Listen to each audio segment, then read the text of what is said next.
मित्रांनो, मागच्या महिन्यामध्ये उत्तर प्रदेशमधून एक बातमी ऐकायला मिळाली होती. बातमी होती 13 आणि 8 वर्षांच्या 2 मुलांनी एका 6 वर्षाच्या मुलीवरती बलात्कार केला होता.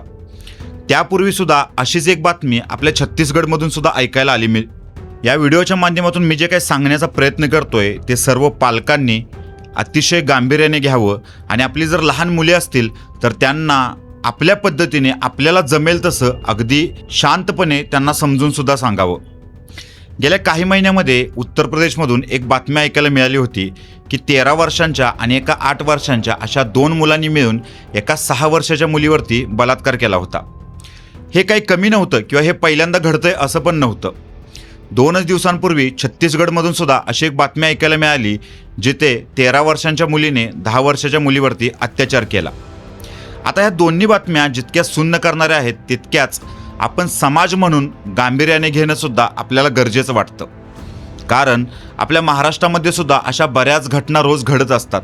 काही घटना आपल्या समोर येतात तर काही घटना आपल्या समोर येत नाहीत. कारण यावरती तुम्ही सगळेजण विचार करा ना, इतक्या लहान वयामध्ये जे वय असतं खेळण्याचं बागडण्याचं, अशा वयामध्ये या मुलांचं वागणं बोलणं इतकं विचित्र पद्धतीने का बदलतं? हे बदल आईवडील भावंड म्हणून आपल्याला कळतंय का? आणि याच्या मुळाशी जाऊन आपण ते समजून घेणार आहोत का? असे असंख्य प्रश्न आज आपल्या सर्वांसमोर उभे राहिले आहेत. नमस्कार, मी रोहित पाटील आणि तुम्ही पाहत आहात थेट वास्तव. स्क्रीनवरती तुम्हाला एक नंबर दिसत असेल. भारतातील तसेच महाराष्ट्रातील आपल्या मराठी माणसाने सुरू केलेला शेअर मार्केटमधील पहिला लाईव्ह ट्रेडिंग हब आपल्या पुण्यामध्ये सुरू झाला आहे. मी स्वतःसुद्धा तिथे क्लास करत आहे. तुम्हाला जर शेअर मार्केटबद्दल जाणून घ्यायचं असेल तर स्क्रीनवरती दिलेल्या नंबरवरती नक्की कॉन्टॅक्ट करा. तुम्हाला योग्य ते मार्गदर्शन तिथून केलं जाईल. आज एका अतिशय गंभीर विषयावर मी तुमच्याशी थेटपणे बोलणार आहे. गेल्या काही दिवसांपूर्वी कर्नाटक सरकारने एक प्रस्ताव चर्चेला आणला होता. हा प्रस्ताव होता 16 वर्षांपेक्षा कमी वय असलेल्या मुलांवर सोशल मीडिया आणि मोबाईल बंदीचा. सध्या राज्यभरातील तज्ज्ञांशी या प्रस्तावाच्या अनुषंगाने चर्चा केली जात आहे.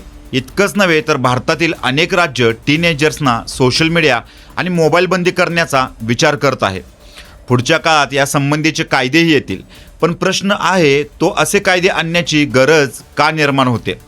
कुठेतरी आपण पालक म्हणून चुकतोय का? आपल्या मुलांकडे दुर्लक्ष होतंय का?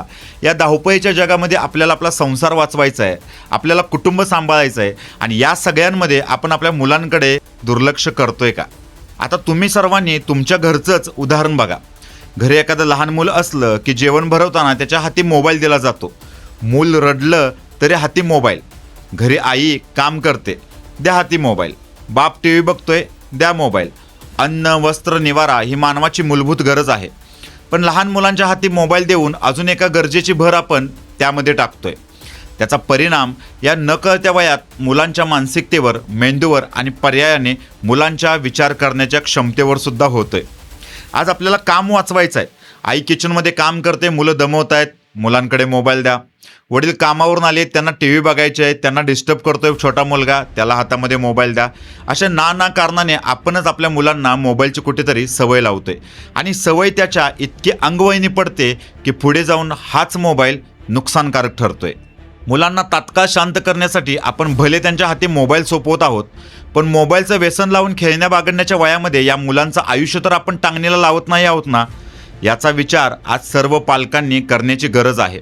सर्वच पातळ्यांवर हा विचार अधिक गांभीर्याने व्हायला हवा. खरं तर मला तरी असं वाटतं की कर्नाटक सरकारच्या आधी महाराष्ट्र सरकारने हा कायदा आणून तो पारित करणं गरजेचं होतं. मुलं लहान टीनेजरच्या वयात असताना त्यांच्या मेंदूला आपण नेमक्या कशा पद्धतीचा खुराक देतो हेही तितकंच महत्त्वाचं आहे. कारण हे वय असतं ज्या वयामध्ये मेंदू पूर्णपणे विकसित झालेला नसतो. आपण जर मुलांना चांगल्या सवयी लावल्या तर तीच मुले पुढे जाऊन काहीतरी अद्वितीय काम करू शकतील. पण नाही, असं कुठेतरी होताना अजिबात दिसत नाहीये. आता आपण आपल्या मेंदूची एक महत्त्वाची गोष्ट इथे समजून घेऊयात. प्रीफ्रंटल कॉर्टेक्स हा मेंदूचा एक आपल्या महत्त्वाचा भाग आहे. निर्णय क्षमता, भावना आणि वर्तन नियंत्रण, भविष्याचा विचार, लक्ष केंद्रित करणं अशा अनेक बाबी याच्या माध्यमातून ठरत असतात. याच वयात जर या मुलांवर गेमिंग, सोशल मीडिया, मोबाईलमधून सातत्याने हिंसक, आक्रमक असा कंटेंटचा मारा होत असेल आणि महत्त्वाचं त्यांना याची सवय लागत असेल तर त्यांच्या मेंदूला गंभीर दुखापत होईल की नाही या वयातली चिडचिड, राग, वर्तनात होणारे गंभीर बदल हेच तर सांगत असतात. त्यातून या लहान मुलांचं आयुष्याचं पुढचं सगळं गणितच बिघडेल की काय, यामुळेच या वयात आपल्या पाल्यांना आपण नेमकं काय देत आहोत हे फार महत्त्वाचं आहे. टीनेजर्स वयातील मेंदूची रचना आणि मानसिक अस्वस्थतेचा विचार करून आज जगातले अनेक देशही महत्त्वाचं पावलं उचलत आहेत. ऑस्ट्रेलिया देशाने तर कायदा करून 16 वर्षाखालील मुलांना सोशल मीडिया प्लॅटफॉर्म असलेल्या Instagram, Facebook, x, YouTube account चालू करण्यावरती बंदी घातली. असं करणारा ऑस्ट्रेलिया हा जगातील पहिला देश ठरलाय. त्यानंतर लगेचच युरोपमधल्या असणाऱ्या स्पेन या देशाने अशाच निर्णयाची घोषणा केली. यामध्ये चीनही आता मागे नाहीये. भारतामध्ये आपल्या कर्नाटकबरोबरच गोवा आणि आंध्र प्रदेश राज्याने सुद्धा अशाच पद्धतीचा कायदा आणण्याची तयारी केली आहे. शाळकरी मुलांना सोशल मीडिया, मोबाईलपासून कसं दूर ठेवता येईल याचा विचार सध्या केला जातोय. आज यूपी असेल, छत्तीसगड असेल अशा राज्यांमधून लहान मुलांनी बलात्कार केल्याच्या बातम्या या आपण कुठेतरी वाचल्या असतीलच. आपण कुठल्या दिशेने भरकटत आहोत हे सांगणारे आहेत. सातत्याने आजूबाजूला होणारा सेक्शुअल कंटेंटचा मारा या मुळाशी आहे. इंटरनेटच्या जमान्यामध्ये हा कंटेंट सहजपणे मोबाईलमध्ये उपलब्ध झालाय. त्यातूनच पोर्नोग्राफीची सवय या मुलांना लागत आहे. त्यासाठी गरज आहे मुलांसोबत संवाद साधण्याची. तसंच आपलं मूल रोज काय बघतंय, एखाद्या घटनेवर कसं रिॲक्ट करतंय आणि मुळात या वयामध्ये त्यांच्यापर्यंत नेमकं काय पोहोचतंय हे बघण्याची जबाबदारी आपल्या सर्वांची आहे. या व्हिडिओच्या माध्यमातून पालकांना मार्गदर्शन करत असताना मी अशी अपेक्षा व्यक्त करतो की आपण पालक म्हणून आजपासून जागृत होऊया. आपली मुलं रोज काय बघतायत याची आपण दखल घेऊया.